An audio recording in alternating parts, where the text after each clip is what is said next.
Lorsque le contact est mis sur 1, un autocontrôle du tableau de bord s'effectue, les témoins principaux orange et rouge s'allument et l'alarme sonore retentit. Le tableau de bord affiche la température des liquides, le niveau des réservoirs carburant et AdBlue. L'écran donne également l'indication du compteur d'heure, l'état de fonctionnement des systèmes comme la lame flottante, l'autocarie, le ventilateur réversible et l'accès à la programmation bidirectionnelle de la transmission, ainsi que la pente et le dévers en cours de la machine. Sur le plancher de cabine, la pédale de droite permet de réguler l'avancement de la machine, soit en diminuant le régime moteur en version PowerShift, soit en réduisant le courant électrique envoyé au moteur de transmission en version XE. La pédale centrale vient soit progressivement appliquer les freins en transmission traditionnelle, soit réduire le courant électrique puis appliquer les freins en bout de course en version XE. On trouve aussi le frein de parc et l'interrupteur de verrouillage des fonctions hydrauliques, ainsi que les commandes d'éclairage et d'essuie-glace.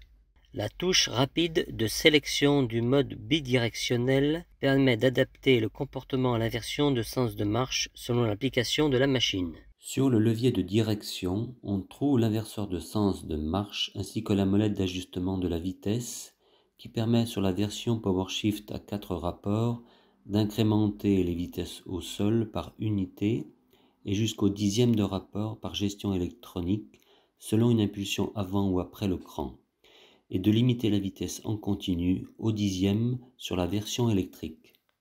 Pendant le fonctionnement du bulle, l'opérateur a la possibilité par un appui de 3 secondes sur le bouton jaune de mémoriser une vitesse au sol et de la rappeler par une simple impulsion.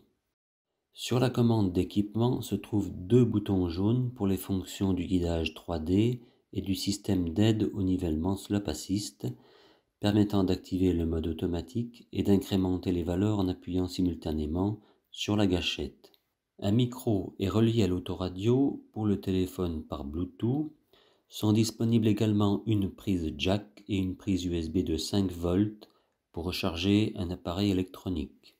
Depuis l'écran, affichez le menu principal en cliquant sur l'icône en haut à droite, vous permettant d'accéder directement au Slope Assist, à la caméra arrière, au menu Réglages, au menu Entretien, au Toto, ainsi qu'aux fonctions lame stable, autocarie et ventilateur réversible. L'afficheur présente les valeurs réelles en cours qui peuvent être enregistrées comme valeurs cibles avec les 2 icônes correspondantes ou ajustées avec les symboles plus et moins.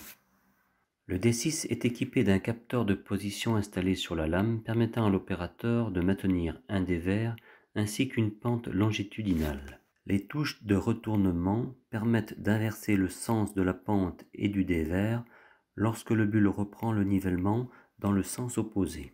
Ce système assiste le contrôle hydraulique de la lame pour aider l'opérateur à réaliser une surface définie. Alors que le bulle est en marche avant, appuyez sur le bouton jaune gauche de la commande d'équipement pour activer le mode automatique du maintien des valeurs cibles. Un nouvel appui ou l'inversion du sens de marche interrompt le système. L'appui simultané sur la gâchette et l'un des boutons jaunes permet d'incrémenter les valeurs cibles de pente ou de dévers selon la configuration du système. L'appui sur l'icône caméra permet de passer en mode grand format. Le menu Réglages vous permettra d'affiner les paramètres d'utilisation des fonctions Profil d'application, Machine, Slope Assist et Afficheur.